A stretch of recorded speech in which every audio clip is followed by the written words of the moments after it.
Okay, the first thing we gotta do is take the seat off. And it is only held on by them two 10mm nuts up there.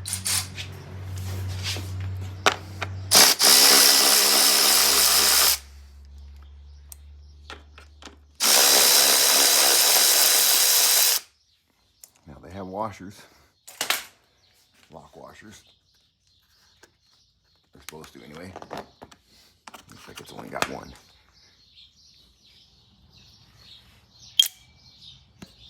Now the seat comes off. You'll see they can be popped down and back.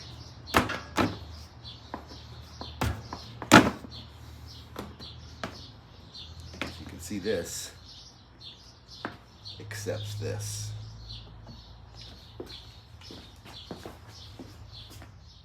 Okay, now the roadside number plate. It's an 8mm bolt, or looks like common screwdriver. I think these are attached to the number plate because this is where the airbox is.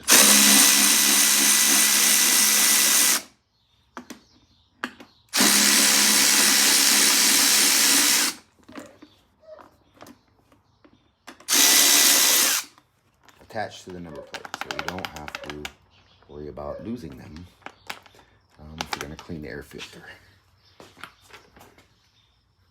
Curbside number plate.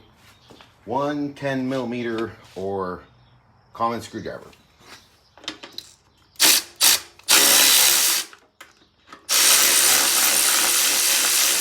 This one is not attached, so you can lose it. This pops out of rubber grommets. Rubber grommets. And now, in order to get the carburetors out, you also have to loosen the airbox. Curbside, 1 10mm bolt.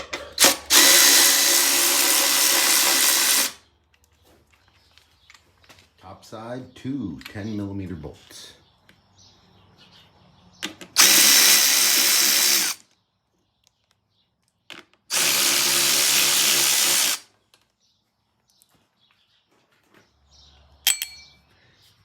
This bike has an aftermarket filter, a unit filter.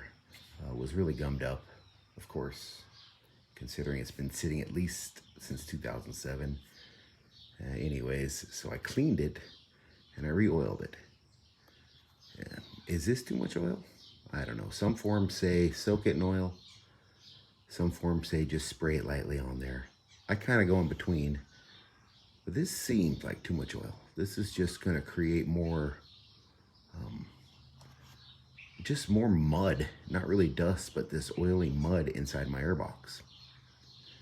Tell me what you guys think. Okay, we're still working at getting at the carbs. I've taken all the secure bolts off the airbox. You can see it's in there loose. We have these two clamps, one on this side, one on the other.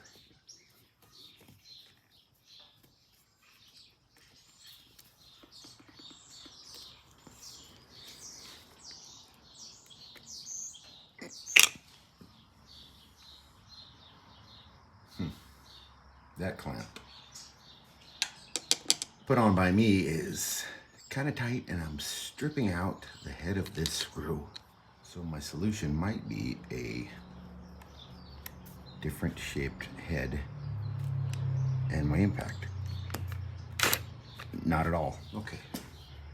So for some reason, I put this on, snugged it up, and now it is locked on tight to where I can't push and get the screw to turn, stay in the head of the screw.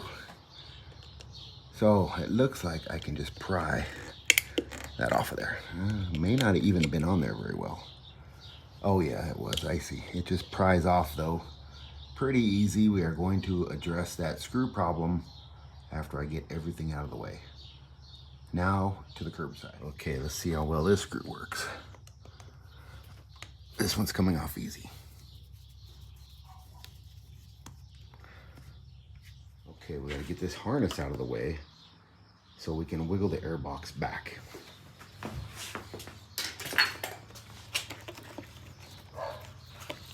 Plenty of room for the wires. That's unplugged, that's okay. So,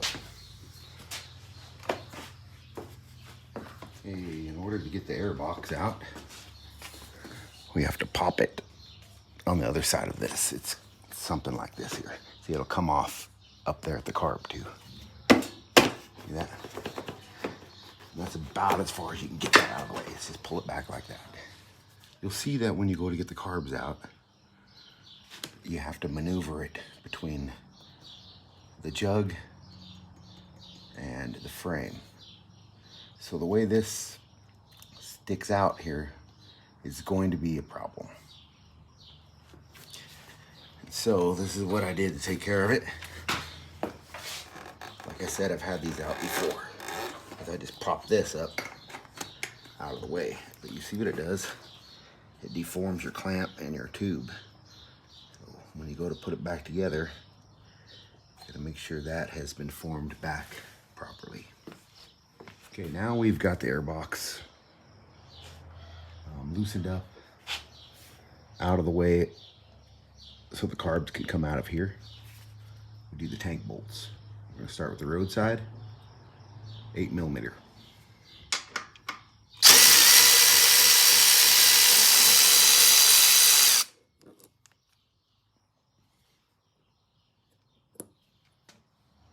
Now the curb side.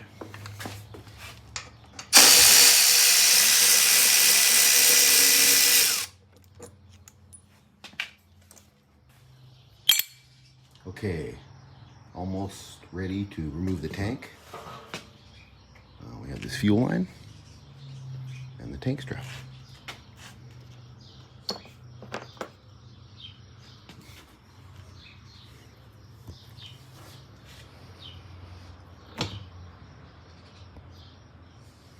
Now the tank should just come right off.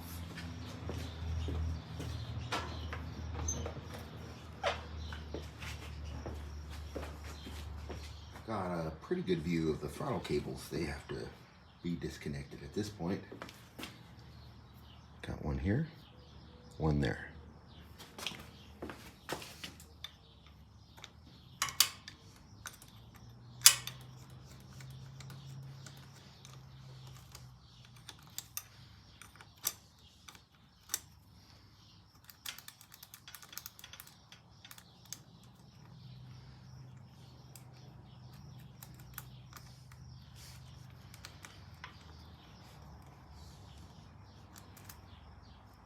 Comes out from behind a slot right there. Just remember the orientation of these. It's pretty easy to see how they work.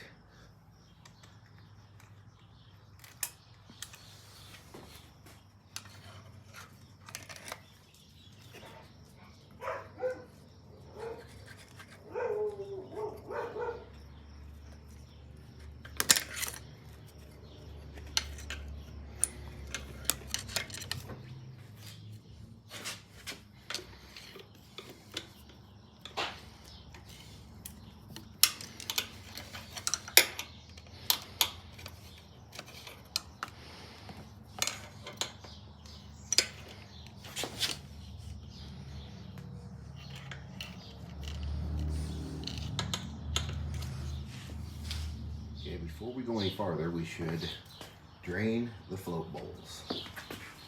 You see you have a screw here. If you look in there, there's another one on the base of the other carburetor. Here's the drain hoses. I've got a collection bucket. I'm gonna open those up and make sure the float bowls are drained so we can control our spillage instead of getting it all over my floor and stinking up my shop.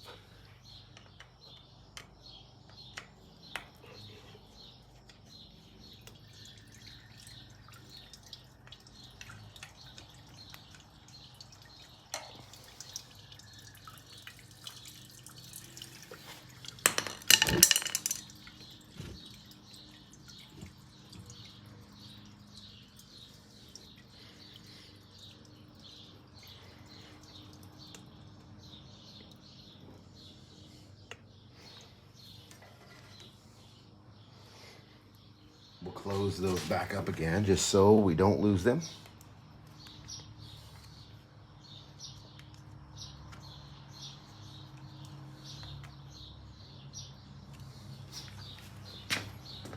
Okay, this is the most time-consuming part of this job, is these 3 bolts.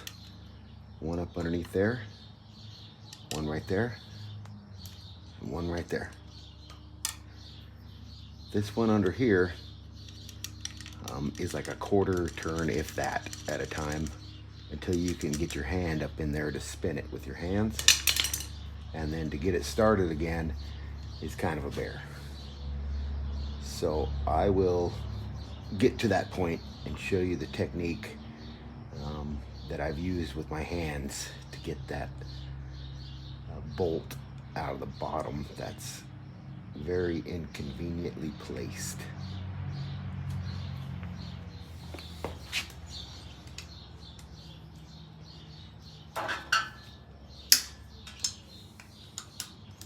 Eight millimeter. We loosen the top 2.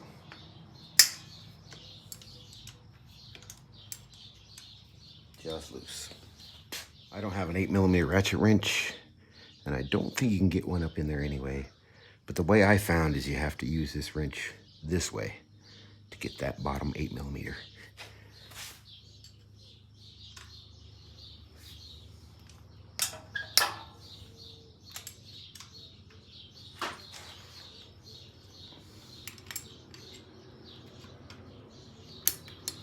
Okay, all 3 are broke loose. Okay, you gotta loosen these up quite a bit here.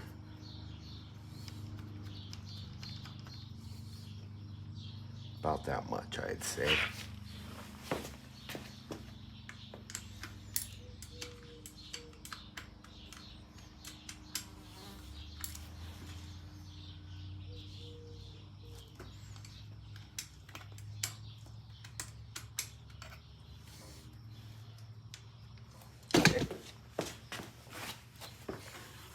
Okay, I've loosened them all 3. Let's see if I can get that bottom one with just my hand. Basically, you gotta wiggle these around, and you get your hand up in here this way. Just barely get your hand on the nut of that bolt. Okay, the way the carb leans back makes it even harder to get at. Sometimes I can hold it up and get my hand underneath there. Still don't have enough of it out, so I'll keep turning with my wrench.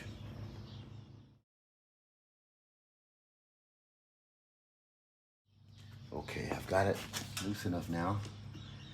Like I said, you gotta be able to pick this up, but then why did I loosen it to lean it down? That's so we can get the wiggle in there. Let's see if I get the wiggle. My hand's just right.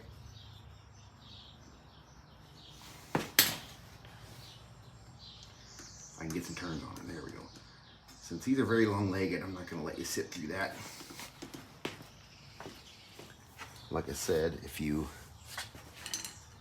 there's a certain point when you can wiggle this around, you get your hand up in here this way, and you can get to the head of the bolt and spin it out relatively quickly.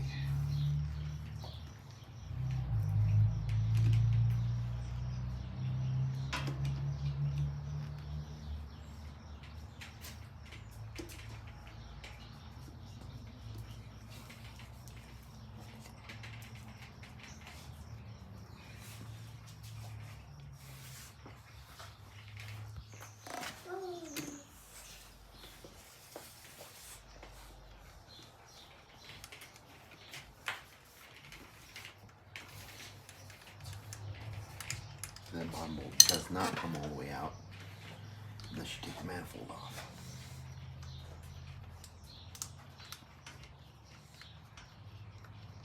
These top bolts come all the way out.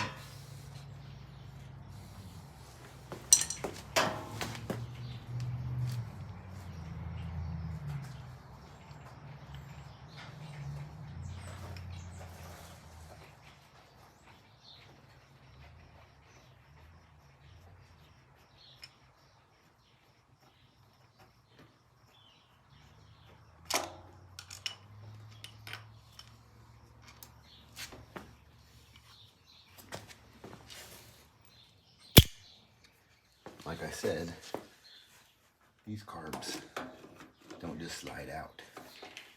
You have to twist, turn, and sometimes, I don't know, there it goes. This. I'm seeing now we got bad gas. We still have old gas. If you can see that, that's varnish. It sure ran very good though, but the inside, you can see inside there. Let me see here. Let me get around here so we can talk about this. This is what I was talking about now. You see, basically one side, which is this side, it runs itself, it'll run the low speed, low RPM. See, and if you look up here, this hits this stop, and then once you twist the throttle more, it opens up the other one. See, they do actually start opening up immediately. But see, at the very low, this one here is open a little bit. Anyways, you can see inside of here, the varnish. That's just basically old gas. And we got to clean that out. It's making the throttle a little bit sticky.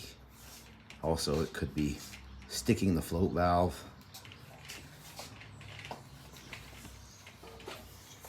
A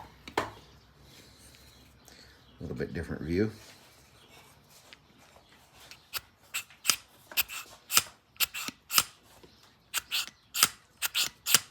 Like I said, these are hard to just take out of sync. They are linkaged in hard. So people talk about getting them out of sync. I don't understand what they're meaning, but I don't know, maybe correct me on that. I know this will have a little bit of an issue. This throw will have an effect on it. This throw. That's a tiny adjustment. I don't believe that would take it out that much. You have an air mixture on this one, basically on the side that runs, and no air mixture on the side that is basically secondary. So to get them out of sync, I don't know how someone could do that without physically taking the linkage completely apart. So we're going to take off the float bowls and replace the needles, or excuse me, the float valves. And we will be replacing the jetting, just basically the jets, going back to the original, the same jets, basically, just brand new ones in the kit. Replacing base gaskets and top gaskets.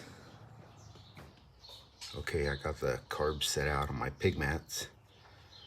And basically I like to take things off as if you were in the cockpit. So this sits on the bike like this. And I put it down on my table like this. Excavator in the dirt, buddy.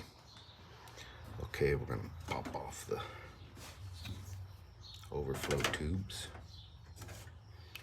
Like I mentioned, I had taken this apart before. And what I found, another stripped, couple of screws that are stripping out.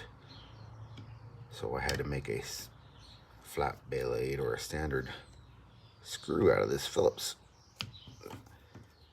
But it worked. From what I understand, you can get screw kits for these.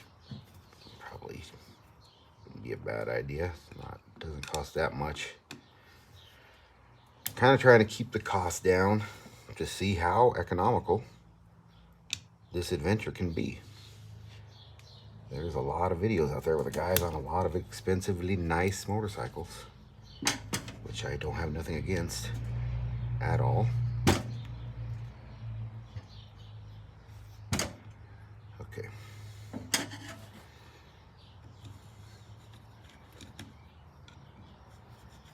These float bowls come off pretty easy. 2 screws.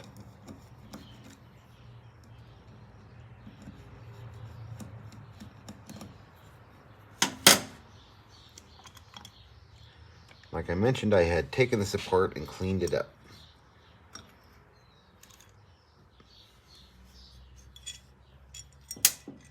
Been sitting since 1990, no, excuse me, since 2007.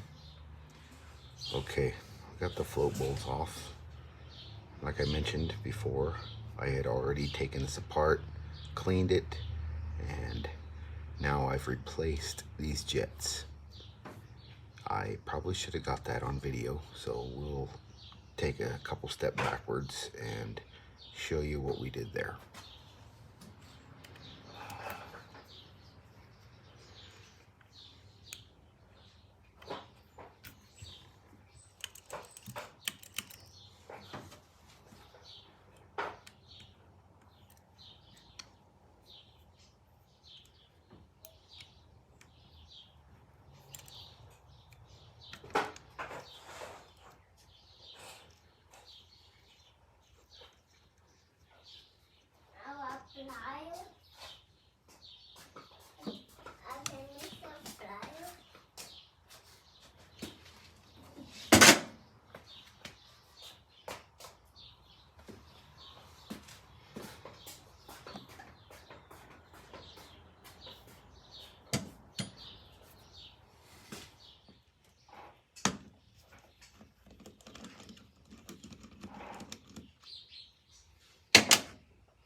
Basically, most of the time, they say, if you have problems with idling or you have to run with the choke on, these are plugged up. I probably don't have to tell most of you about the ethanol gas problems, but if you let it sit for too long with ethanol, it basically does the same thing this varnish does here. Basically, that's what it does. It puts a varnish over it, it dries out, plugs all these little orifices. Like I said, I had taken this apart and cleaned up and replaced these, but it wasn't on camera. So now we're just kind of taking it apart and showing you. These will have the same situation. So we'll pull those out and I'll show you that.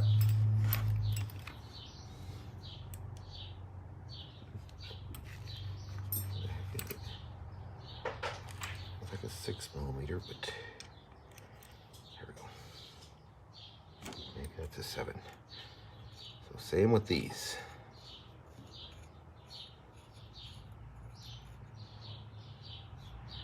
And you can see I've attempted to clean these. These are not brand new. So all of those holes you can poke out with. These are tip cleaners you get at your welding supply. And this one was so varnished up that I had to bore through this direction. When you put these back together, if you look close, there's the needle. So you want to, it don't look like any, it looks like it's hard to mess that up. Just make sure you get it in the needle. We'll tighten that down.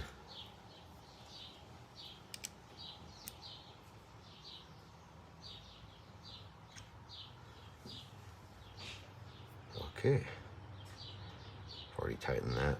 We'll put the jets in here.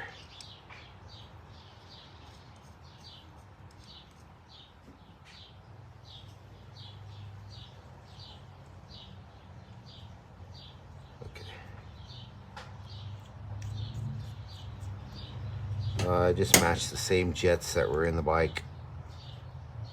has a lot to do with your air fuel mixture. If you don't know about that, look it up. Okay, I'll show you what we did here with the float valves. So these each have a pivot rod right here. Very easily to extract. Keep your parts on the side that they come off of. Here's a great example. Here is a new float valve.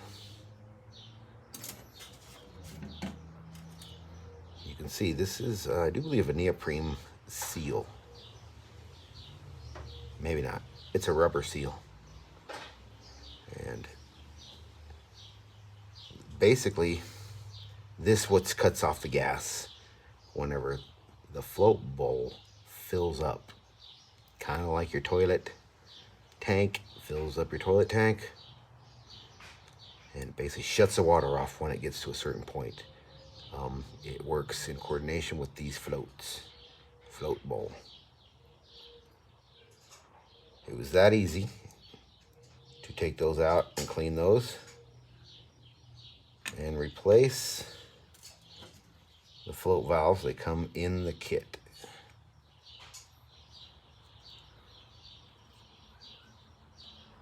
Okay, and now float adjustments. If you see everywhere on the internet, it tells you to do this. See, it'll come to a stop at a certain point. There. I'm looking at this top one. But look, we can push it farther. Boom. See that? So basically, you want to check the float at that point. Not that complicated. These are to be set at 20 mil. I don't have a float tool, but we have the next best thing. A worn out pair of calipers. But they still show 20 mil.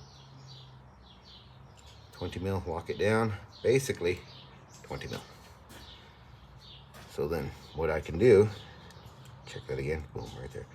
So basically you get the highest point of the float. See, I'm touching the highest point of the float. I'm having to push it down slightly, which is telling me it's a little bit out of, see that? The highest point of the float to the flange. So I have to bend that tab because this is overfilling. Okay, let's see what this one says. Open, close. I'm doing this one now, back here. Let's get you on top here. Let's spin this around. Open, close. See that? It just falls into place, and then you could, see that? If that doesn't move freely, that's generally a lot of times where you know your problem is there for it overflowing out on the ground through your overflow tubes. Now here we go again. Seems to me both of these are a little bit out. Piece of cake. Basically, these little tabs now have to be bent up so those floats drop down. Very easy. I take my trusty tip cleaner, but I take one of the stout ones and just kind of work it in there. And don't go too caveman on it, and just go, I mean, because it was just a smidgen. Boom. I put a little pressure up. Boom. Same with this one. Just kind of get that float tab to bend up a tad. I mean, because these things were just barely out. I try this top one again.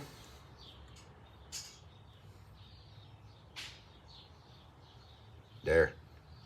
Better, yeah, a little less. You'll find out if it's better or not once you get to learning more about what this does. But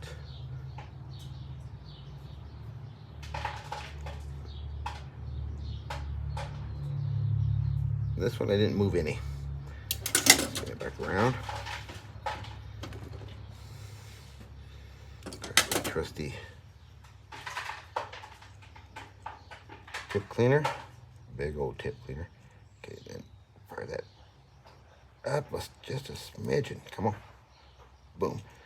So you see what I mean? I pry that little tab up.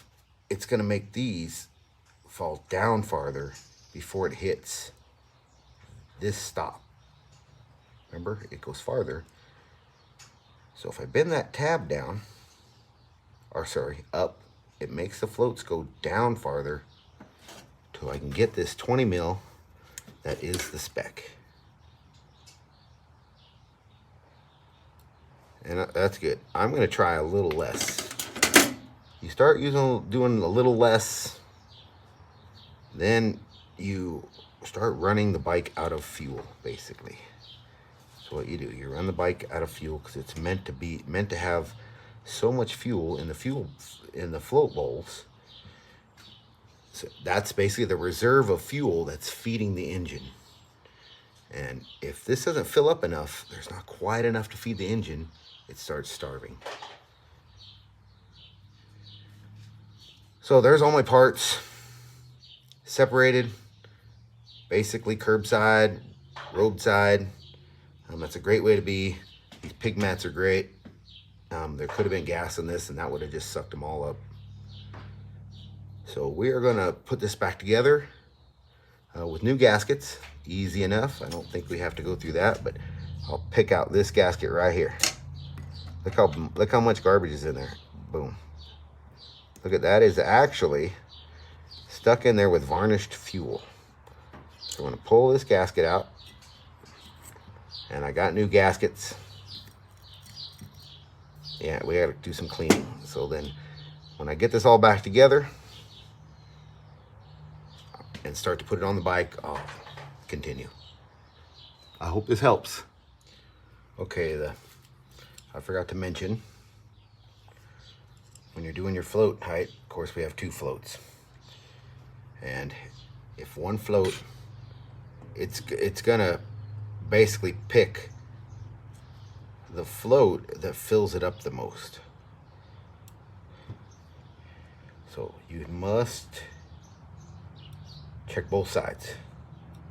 And then if they're not equal, which a float gauge will check both sides at once and show you they're equal. I do not have a float gauge. People have been doing it this way for decades, though. You have to just bend this a little bit to just to even them out. Basically, they got to be symmetrical, at least symmetrical looking. And then your measurement will work out. Right there. We're gonna double check again. It seems to be good. It seems to be on the lower side of 20. That one seems to be a little tight, but I think we're gonna be all right. Okay, what I did since I stopped last was took these off. Use some carb cleaner, brake cleaner, you know, electrical parts cleaner, that type of stuff, and completely clean these out. And I got, I think, all the varnish. You could see where varnish was collected at the top of this, and it kept smearing down it whenever you'd basically rotate the linkage. So I took care of that. That was a great way. These are new gaskets. Oops, can't put it on that way. That'd have been obvious sooner or later. So I didn't want to take them completely apart because these things are getting harder and harder to find parts for. So I started to take it completely apart, but then I realized that there's a couple consumables that might not be able to be reused. It looks like this hose and that hose, but basically it's that bolt and this bolt, and then they come apart and you can take this manifold off. I didn't feel the need for that because I just didn't want to be broke down any longer. Okay, a little word on this float bowl and the overflow. A lot of people watching this, you know, all 2 or 3 of you guys, you know, one of you may want to know what that's all about. Of course, your drain tube. Basically what it is when your floats, like I was saying, your float's out of adjustment, it's filling this bowl too full, filling it past this tube, running it out on the ground.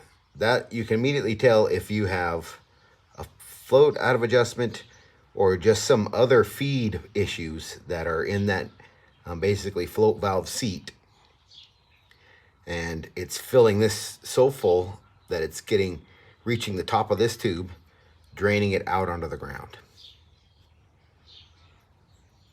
I cleaned out both these gasket surfaces the best I could. You can see, look at the varnish in this. So I'm still working on this one, but I just had to get it just an assortment of hand tools to get it done. Razor blade seemed to work, but it also, you let it dry out a little bit. That varnish seems to catch some air. It dries out and it scrapes a lot better. And so I use kind of an aggressive wire brush. I'll do it over here. Well, I guess I'll have to do it right here. That was just basically what I was doing with aggressive wire brush. If I had a smaller one, I would have used it. If I had a brass one, I probably would have used it. But that certainly got a lot of it out. You can see down in here, we got some particles that are going to float around and make their way to those little orifices we talked about here. And so I'm going to do my best to clean that out some more and blow it out. Then we're going to put gaskets on it. Basically, this is the best gasket kit that I found, or rebuild motorcycle repair kit is what they're calling it. But it's the carburetor kit, and it's Keister, and these are made in Japan, and they've been, from what they say, they've been building carburetor kits since the 40s. And you definitely want to get an OEM or something that's reputable like that for any of this stuff. I didn't want to go through all of this and then have a China kit and then have something like this just fail me somewhere, which this still might, but we have a better chance with an outfit that's been around since the 40s. Of course, oops.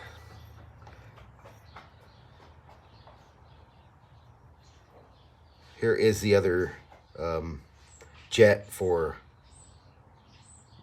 basically. Oh, this was a bigger one. That's right. This came with the kit. I was trying to figure out what that one was for. So, but anyways, I'll have these gaskets in place, and we'll put this back together, like I said earlier, and then we'll put it back on the bike.